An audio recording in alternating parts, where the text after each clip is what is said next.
What's up, YouTube? This is Too Raw for TV.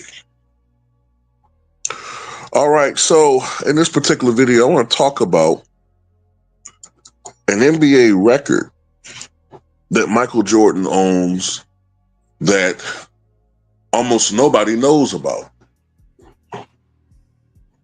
And, part of this is because this doesn't go and flow with the anti-Michael narratives that have been out there over the last several years. Because, with the LeBron operatives or the pro-LeBron operatives out there, they have to constantly put out information or disinformation or misinformation, which goes along with what they've been spewing, the shit they've been spewing, the bullshit. So anyway, did you know that Michael Jordan owns the most lopsided record versus a common opponent in the history of the NBA? I mean, people like to talk about how Wilt Chamberlain was owned by Bill Russell historically, but they don't talk about the fact that Wilt Chamberlain still won. Even though basketball is a team sport, we have to keep reiterating that. But Wilt still won 40% of their total contests, and in the playoffs, in the 7 game sevens that they played against one another, Wilt's teams versus Russell's teams, in the 7 game sevens they played, the margin of victory altogether was just 9 points for the Celtics. So, there's that. But did you know that Michael Jordan beat Sherman Douglas 30 consecutive games in his NBA career? 30 consecutive games. He beat him 27 times during the regular season and 3 times in the playoffs without a loss. He's 30-0 against Sherman Douglas. Now, Sherman Douglas was no scrub. He was no superstar.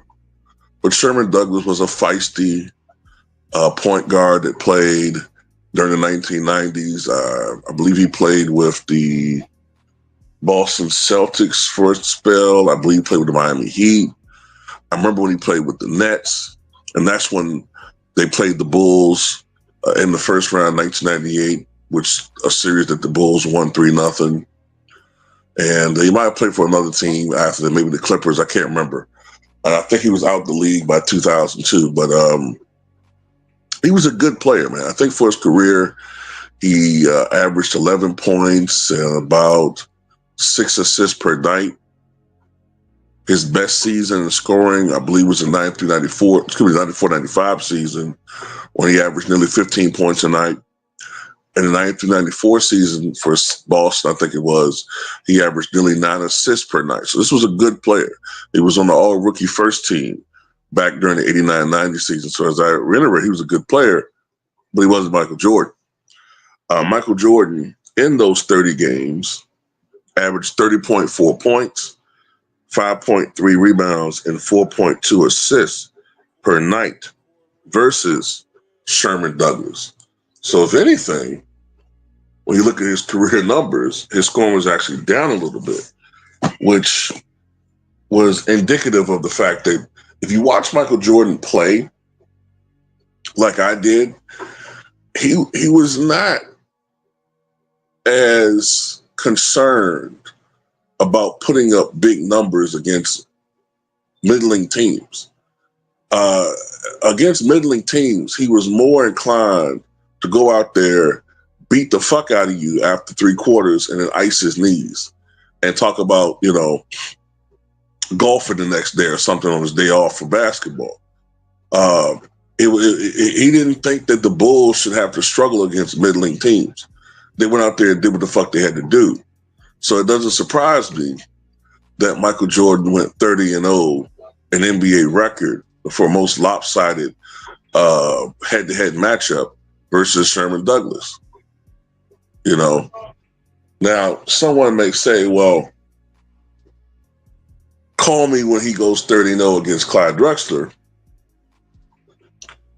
But then I'll go and say, well, what is LeBron James's win-loss record versus J.J. Barrera?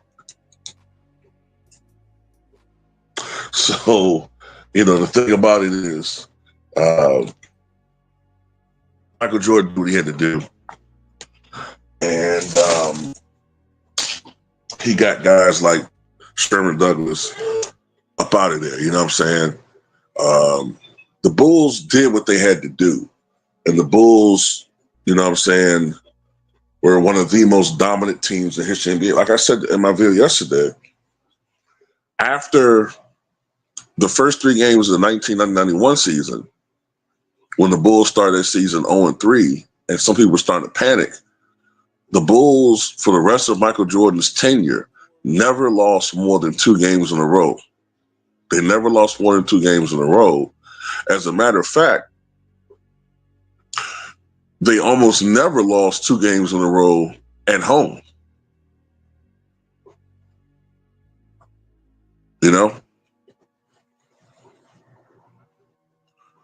But I just thought this was a very, very interesting record. Because if you had asked me, I would have thought, it might have been somebody else. Maybe Bill Russell versus some, maybe Bill Russell versus somebody else. But to go 30-0 against an opponent in the NBA, that's incredible. I mean, think about that for a second. To go 30-0 in the NBA against an opponent, anybody, that's some legendary shit.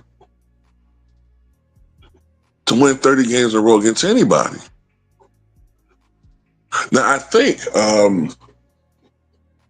the closest somebody got to this, it might have been, I think I just saw it.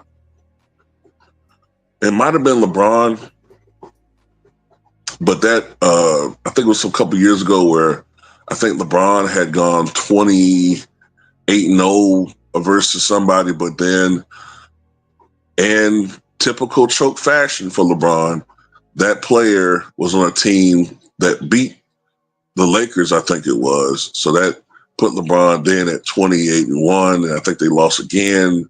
So 28-2. So just like that, like in real life, he can get close, but he can never touch Michael Jordan. But anyway, that's all I got to say about it. What you guys think?